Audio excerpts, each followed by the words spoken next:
Right, I'm off. Are you coming? No, I'm going to stay here and think of some eye-based gags. All right, then I'm off. Would you excuse me, please? Getting here. This little fella's a little bit short-sighted. Good, thank you.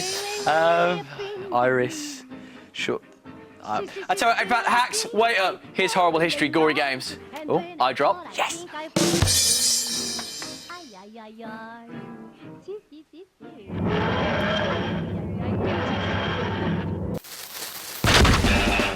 If mummies, rats and fleas ain't your thing, and you don't like the sound of an exploding king, if you're easily scared and don't love the poo, you better turn off this show ain't for you. Still watching?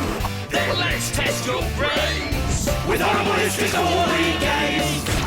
Horrible Histories Gory Games. Hello and welcome to Gory Games with me, Dave Lamb. And me, Rattus. This is the show where you get to test your knowledge of horrible histories with truly gruesome, gory games. Yeah, so if you're of a nervous disposition, a bit squeamish or easily shocked, then this show is not for you. Right, that should have got rid of all the parents. On with the programme. Yes, let's meet today's horrible historians. Hi, I'm Lucas. Hi, I'm Zoe. Hi, I'm TJ. Right, just to get us in the mood, I've prepared a little warm-up game from the Georgian era. Rattus, tell me this isn't another one of your harebrained ideas. No, it's a genuine Georgian game from the Highland Games of the 1820s. It's called Twisting the Cow. Twisting the cow? In front of our four players is a cow carcass. All they have to do is twist its legs off. Yep, sorry, our contestants can't do that. Of course they can. The cow carcass is really rotten, so the legs will practically drop off. No, what I mean is they can't do that because it's disgusting. Sorry, Big Tony, can you help me get this out of here, please? I'm not having this. Oh. We have a winner! Oh, right, I'm going to need a new shirt, and when I get back, I do not want to see this useless carcass. Or a dead cow. Lucas, Zoe and TJ. You are playing to win year spheres. Each year sphere contains a historical date, and at the end of the show, your year sphere dates will be added up, with AD dates being added to your total and BC dates being subtracted from it. So, if these were your year spheres, your total would be, Rattus? 4? Oh, dear. It's 735, actually. Did you even go to school? I once lived in a sewer near a school, if that counts. It counts better than you do. Oi! At the end of the show, the person with the highest year score will win a prize to take home and keep. One picked out by my fair paws. In which case, it's probably one to take home and throw away. Right, let's get cracking. And to find out what this round's about, it's over to the gory grid. It's the Rotten Romans. So, 4 questions on the Rotten Romans coming up. The person who gets the most right wins the year sphere. And your 4 Roman topics are emperors, luck, executions, and parents. Lucas, please pick away. I pick emperors. True or false? Emperor Domitian was so scared of being stabbed in the back, he stood with his back against the wall all day long. So, true or false? Let's have a look at those answers. Everybody has gone for true. Let's find out if you're all right or all wrong. It's false. But he did have the walls of his palace polished like mirrors, so he could see behind him. That's no point so far. Plenty of time to catch up. Ever worried someone's after your job, Dave? Hardly likely, is it? They'd have to work with you, Rattus. Zoe, it's your turn to pick a topic. I pick luck. True or false? We Roman ladies believed it was good luck to comb our hair with the spear of a dead gladiator. Show me your answers, everyone. Everybody's gone for true again. They all agreed last time and were all wrong. What about this time? It's true, though it wasn't such good luck for the gladiator. No, absolutely not. Excellent, we're all off the mark. TJ, it's your turn to pick a topic. Execution. Is this true or false? A popular Roman execution method was to smother your victim in honey, then cover him with angry wasps. Let's have a look at those answers. Everybody's gone for true again. I can tell you, it's true. The wasps would sting him to death. Please do not try this at home. Not even with your PE teacher. Not even with him. Look at that. 2 points apiece with one topic left to go. The last topic is parents, and that is a question from Rattus Rattus. If a Roman child angered their father, then the father could sell them off as a slave. Is that true or false? They've all gone for true. No. 3 true answers again. Rattus, put us out of our misery. Are they right or wrong? It's true. And if they were really angry, the father could have the child executed. Yes, so next time you're badly behaved, be thankful your parents aren't Roman. OK, well, you've drawn, seeing as you've agreed on absolutely everything. 3 points apiece. That means we go to the buzzer tiebreaker. First one to buzz in and give me the correct answer wins the year sphere. Beginning with the letter G, what name was given to specially trained warriors who fought in the Colosseum? TJ. Gladiator. Gladiator is absolutely right. TJ, you've won the quiz. It's time to choose your year sphere from our trolley wally. All right, TJ, come and pick your year sphere. Nobody knows which one contains which date, but be warned, one of them could be a Stone Age date worth millions of minus points. Are you sure that's the one you want? Yeah. OK, I'm off. So winning the quiz means that TJ is automatically through to play the Roman game. But will he be alone, or will everyone get to play? Let's find out. It's an all-play gory game, so that means it's off down the time sewer with a lot of you. Go on, TJ, lead the way. See you, Dave. Bye. See you, Zoe. See ya. See you, Lucas. The Roman Empire didn't get so big without the Romans being ruthless. It's time to play Savage Siege. When attacking an enemy fortress, Roman armies would use catapults to lob in rocks, beehives, and wait for it, the severed heads of any defenders they'd captured. Your challenge is to fire as many missiles into your fortress target as possible. Ready, steady. So it's Savage Siege. What they have to do here is catapult a number of different objects into the basket. There's a head on the way down. Oh, TJ's got one in straight away. A decapitated head has been flicked into a basket, and that's a cause for celebration.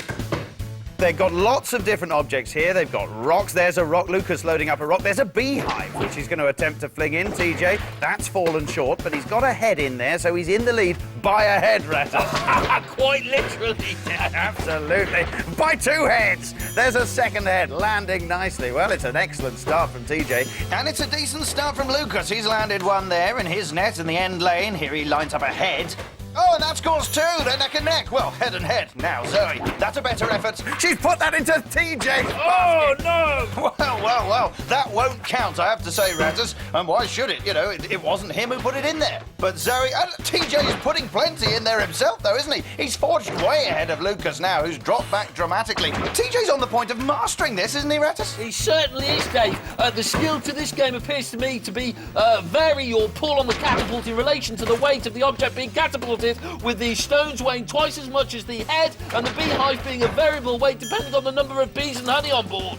Superb analysis, that, Rattus. That's years of experience coming through from Rattus there. Oh, one bouncing out from TJ, and 1 miles over the top from Lucas there. Extraordinary effort. Well, there's the bell. 30 seconds remaining. 30 seconds of disembodied voice agrees with me. Lucas now. Is this the beginning of a comeback for Lucas? Oh, and there's one for Zoe. Finally, she lands one, and TJ re-establishes his lead. Clear blue water for TJ. Another one for TJ. Extraordinary effort. Zoe pops another one in his basket. That won't count either. Lucas is suddenly finds himself miles behind. TJ, 8 points scored now. An extraordinary effort. What an aim this man has. 9 stones. Extraordinary scenes here. Time's up. It's all over. all over. It's all over. The Savage Siege is at an end. The heads, the rocks, and the hives fall silent. And TJ is king of catapults. It was tremendously exciting. But way out in front was TJ. Please, collect your year sphere.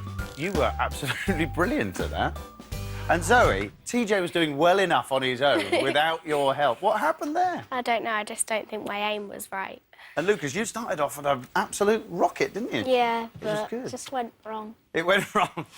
Are you going to blame your equipment? Yes. Good. It's the equipment's fault. So, to find out what's next, it's over to the gory grid. It's the vile Victorians. Good day.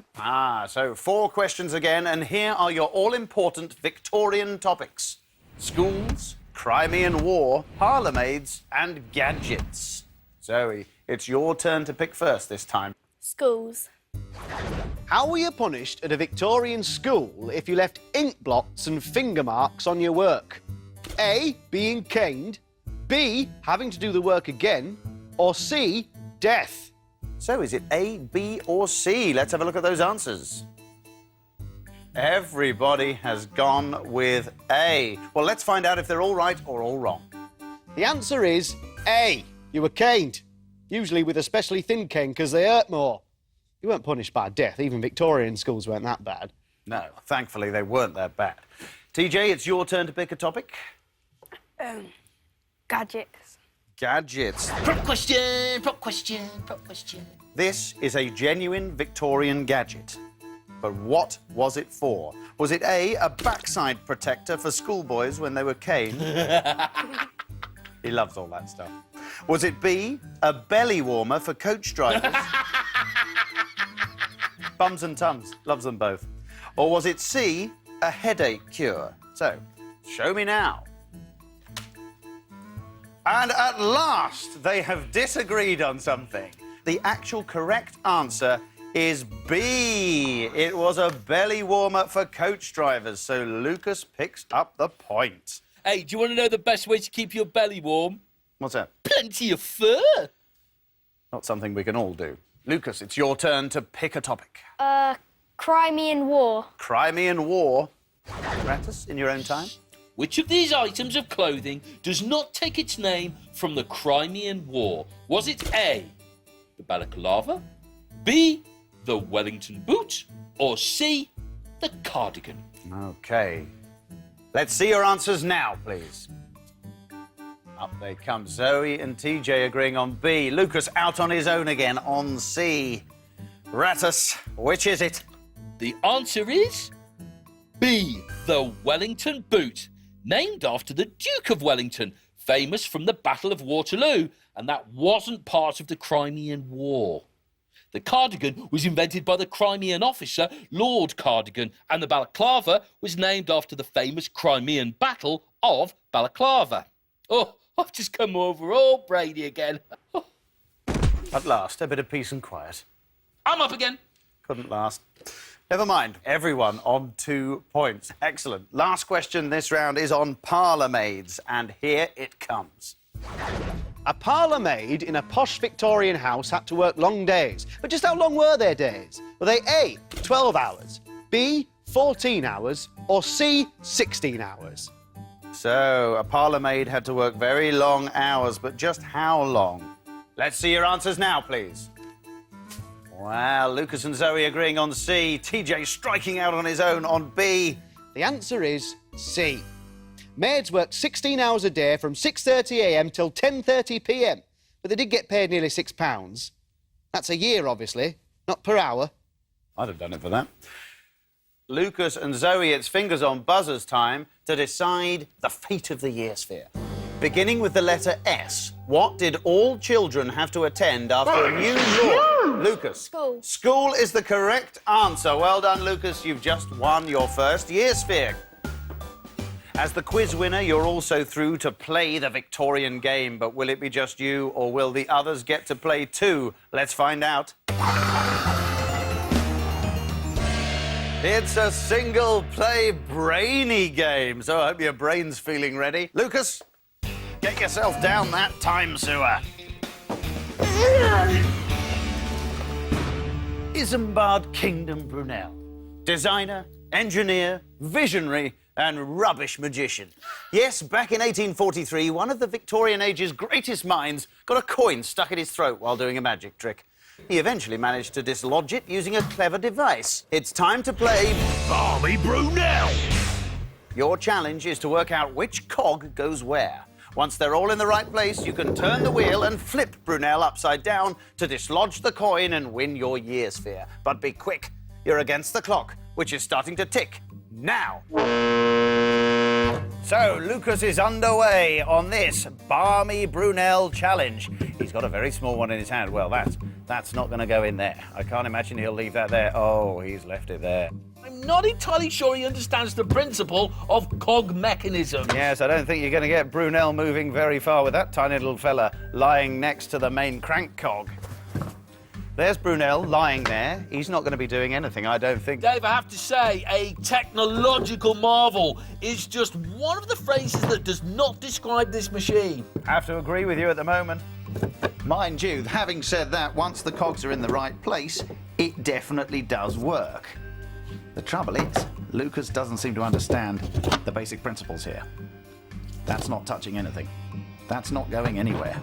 It's looking grim for Barmy Brunel. Yeah. No, that's not going to work. Ratters, pass me that letter.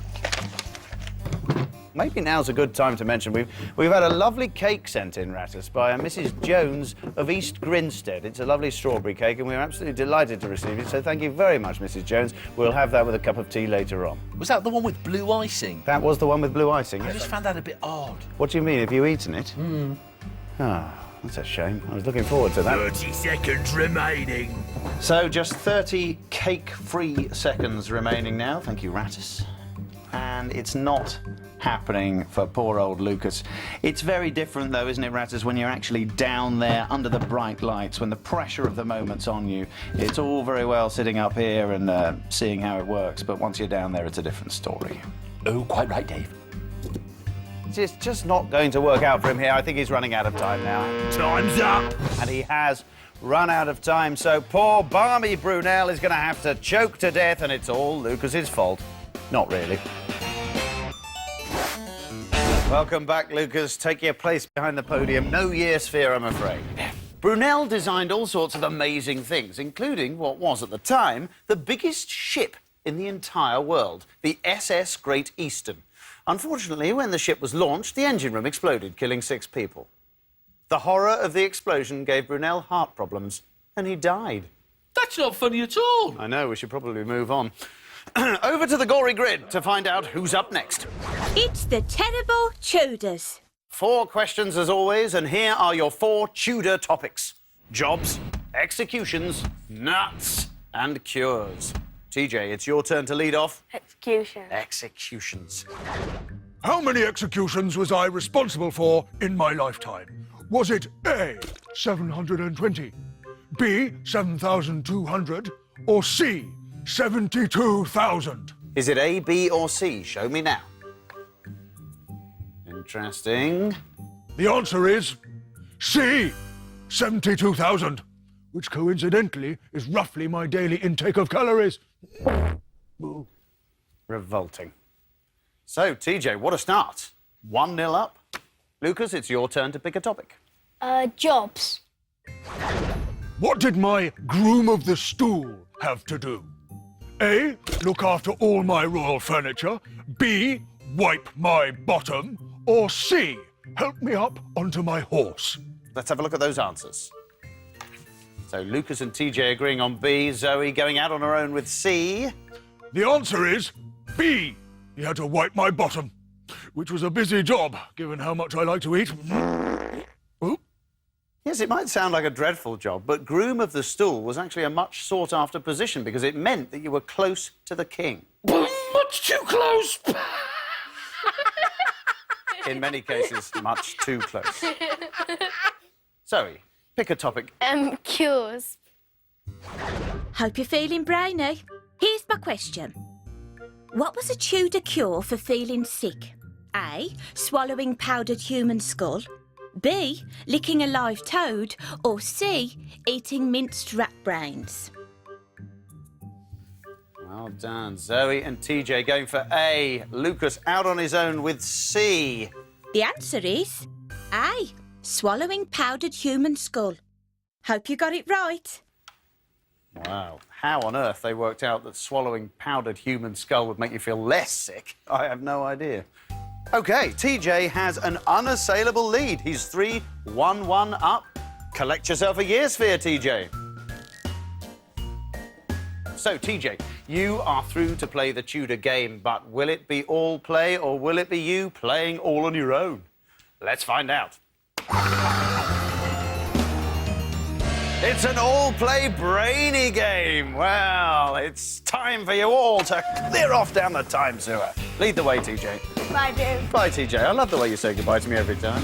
Bye, Dave. Goodbye, Zoe. Elizabeth I liked to look good. Only problem was, she didn't look good. Her skin had been trashed by smallpox and lead-based makeup, so she preferred to have portraits of her younger self copied rather than have artists paint how she really looked.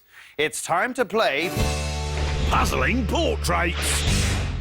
Your challenge is to assemble 2 perfect copies of an Elizabeth portrait. The only problem is, your 2 puzzles are made out of differently shaped pieces. Fiendish. Complete your puzzles quicker than the other horrible historians to win the Year Sphere. In 3, 2, 1... And they're off. They've got to build 2 identical portraits of Queen Elizabeth here, but the pieces for the 2 pictures are cut in different ways, so it's a real problem for the mind, this one. A real problem for the mind. Zoe making an easy start. Lovely. It's a considered start there, Dave, isn't it? It really is. It really is. TJ there has a first piece in place. It's a big piece. He's gone right for the centre of the picture there, Fizzog. It's a lovely technique, that, to get those big pieces down nice and early. And I have to say, Zoe seems to be doing extraordinarily well already, Ratters. She is. She's storming ahead here. Come on, boys. I could have painted a portrait of Queen Elizabeth quicker than this. Granted, it would have been a bit rubbish. Come on, Zoe. Come on, Zoe. She's doing extremely well here. Look at this. This is tremendous. I can see the Queen's head twice there, and I haven't been drinking. That is a tremendous effort. Look at this. She's absolutely steaming along here. Come on, Zoe! I don't think the boys have actually seen how fast Zoe's doing here. They're almost napping. Yeah, I can see an awful lot of empty yellow space there and quite a lot of empty green space as well, whereas Zoe is there. She's actually done it. Well, congratulations, Zoe. That is fantastic. Welcome back, Zoe. Collect your Year Sphere. Let's hope it's a good one. I'm not very good at puzzles. Not bad at mazes, though, for my years as a lab rat when they were testing intelligence-improving drugs on me. The drugs didn't work, then? No. No. Time for the final round. Over to the gory grid one last time to find out what we've got. It's the vicious Vikings. No quirky quiz in our final round. It's straight to our big all-play Viking endgame. And it's a scary one. Everyone, get back down that time sewer now. Bye, Dave. Bye, TJ. Bye, Dave. Bye. It's 793 AD, and the peaceful tranquility of the island monastery of Lindisfarne is about to come to an end. And how? It's time to play Viking attack. You are defenseless monks. Your only hope of survival is that the Vikings won't find you. Every time you step on a sinking, squeaking wooden panel, you'll be sent back to the start. Reach the end of the path, and you're faced with 2 doors. Behind one is freedom, behind the other is a Viking. Find him, and you have to start all over again. First person to escape wins the Year Sphere. Ready, steady... So here we go, then, with Viking attack. And they've all just got it wrong straight away. That's Immediately wrong there. Everyone back to the start. Completely wrong-footed themselves, quite literally. They literally did exactly that. Look at that monk in the background. Oh, he was sinister. They're not sinister. They're very peace-loving people, monks. I don't know why we're afraid of them. Oh, there's one there. Anyway, back to the game. It's a very, very cagey game, this. I've not seen anyone patent the dab technique yet, which would be, I think, we'd have to outlaw, where you dab your foot down at the panel that's in front of you, just to see if it's going to move. Sensibly, they haven't tried that. Oh, look at Lucas. He seems to be doing extremely well here. He's made it well over halfway already. There he is. Oh, you see it goes down there. That's what happens. The panel depresses, it gives a squeak, and you're back to the start. This is squeakier than the biannual Mouse Gorgonzola Cheese Festival. And that was squeaky. It's an absolute squeak fest, that event. I've been to it many times. I think one of the difficulties with this game, Dave, is actually the fact that you can hear the other floorboard squeaking at the same time as your own squeaking floorboard, which makes it quite tricky. But the thing that's the giveaway is your foot will sink down if it's you. That's absolutely right. So Lucas is back up there. I think he might be going all the way here, Ratters. I don't want to get overexcited too early, but one more step and he's done it. It's a solid step. Now he's got the 50-50 choice. Is it freedom or is it miserable death? It's freedom! Freedom! And there's the trademark dance, and why wouldn't he dance? He's just had his life saved. Welcome back. Lucas, help yourself to a year sphere.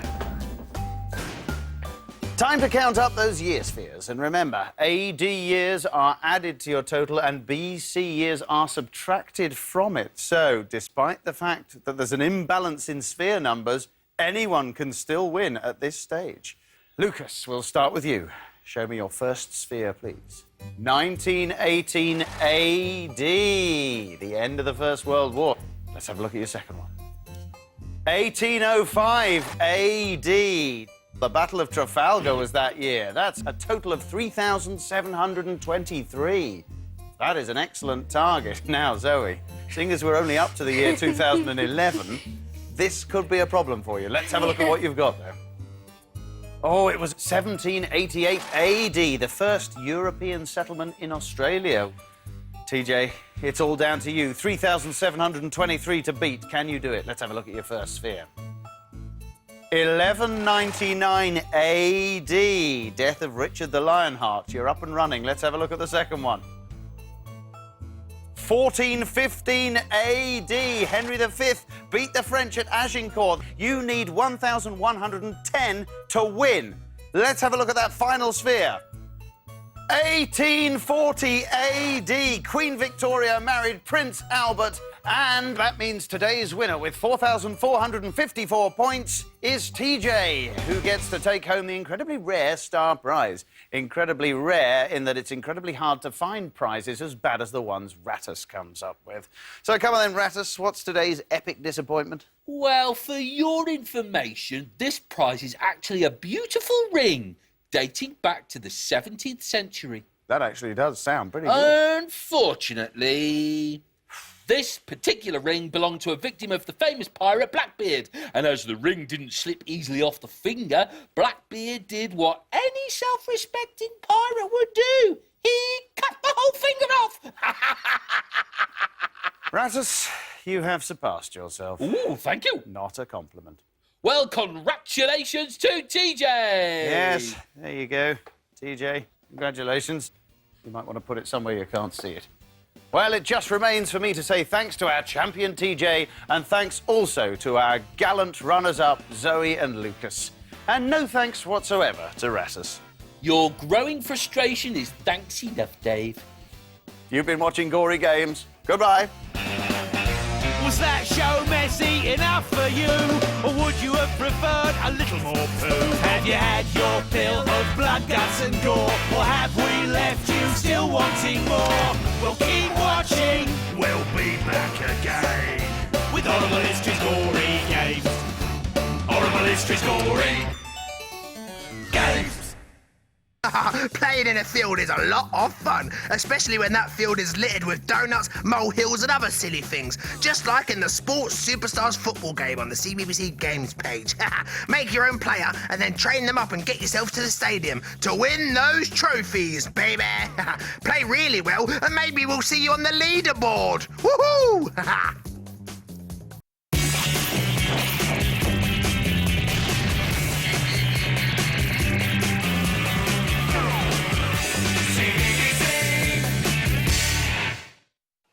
It's CBBC, and up next is young Dracula. Hey, Hax. Right. There's one thing I'm scared of. It's vampires. Oh. What are you scared of? Oh, I'm scared of that bloke off the telly, that chef bloke. Jordan Hamsey, he frightens me. Why? Oh, he's so scary and horrible and nasty and crass and hideous looking. Hideous? Bit strong. I think he's quite dashing, actually. Well, you would. I hope he's not on next. I'd hate that. Ah, What? in that case, don't look. Oh, no.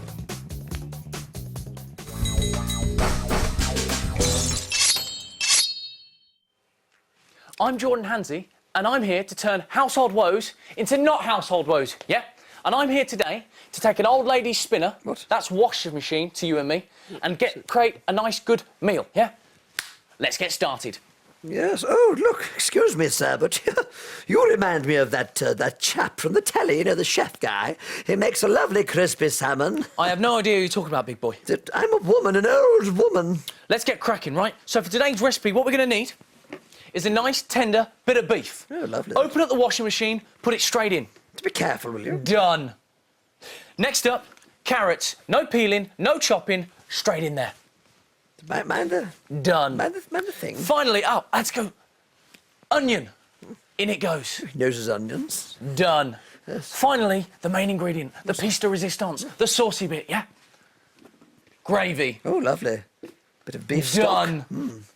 Give it 45 minutes, set it to high, and out will come a nice tasting meal. Press the on button, don't be frightened. Yes. Woohoo. Oh. Are you ready to see what we prepared? Yes. What is it? Oh,